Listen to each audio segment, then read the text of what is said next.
জয় রঞ্জকালী মায়ের জয়। হ্যালো বন্ধুরা, তো আমিও চলে গেলাম মালদা জেলার সেই বিখ্যাত রঞ্জকালী মাকে দর্শন করতে। যে রঞ্জকালী মা নাকি সবার মনস্কামনা পূর্ণ করে। তো চলো আজকে তোমাদেরকে ব্লকে দর্শন করবো সেই রঞ্জকালী মাকে। বেশ কয়েকদিন থেকে শুনছি যে মায়ের কিন্তু আরাধনার মেলা কিন্তু শুরু হয়ে গেছে। তো আমি কিন্তু এটা প্রথম গিয়েছিলাম, আমি শুধু নাম শুনেছিলাম যে রঞ্জকালী মা বলে আছে, কিন্তু কখনো যাইনি। তো আজ কিন্তু সেই সময়টা আসলো, তো মাকে দর্শন করতে চলে গেলাম। মায়ের এই মন্দিরটি হলো আমাদের মালদা জেলায় মহিষবাথান নামে গ্রাম আছে, সেই গ্রামে কিন্তু মায়ের এই মন্দিরটি। তোমরা আসলে কিন্তু সবসময় মাকে যেভাবে দেখলে সেভাবে কিন্তু দর্শন করতে পারবে। তোমরা সবাই দর্শন করো সেই রঞ্জকালী মাকে। দেখো, প্রথম যখন আমি মাকে দর্শন করছিলাম তখন মাকে এটা দেখে আমি বুঝতে পারলাম যে মা মনে হয় খুবই সিঁদুর ভালোবাসে, কারণ এখানকার ভক্তরা কিন্তু মাকে দেখো এমনভাবে সিঁদুর দিয়েছে, চোখে মুখে সব জায়গায় কিন্তু সিঁদুর লেগে আছে মায়ের। আর এই মা কিন্তু সারা বছর কিন্তু এইভাবে ভক্তদের মধ্যে থাকে বন্ধুরা। আর এই মন্দিরে কিন্তু কোনো পুরোহিত নেই। তোমরা যদি মাকে কখনো পুজো দিতে আসো তাহলে কিন্তু তোমাদেরকে নিজে থেকেই পুজো দিতে হবে। আর এখানে কিন্তু কোনো পুরোহিতও পাবে না, এখানে কিন্তু দোকানও পাবে না, কারণ মন্দিরটা এমন ফাঁকা জায়গায়।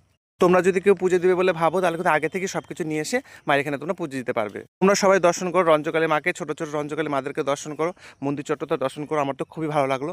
তোমাদের কেমন লাগলো অবশ্যই তোমরা কমেন্টে জানাবে। জয় রঞ্জকালী মায়ের যে সবার মনস্কামনা পূর্ণ হোক। সবাই ভালো থেকে সুস্থ থাকো।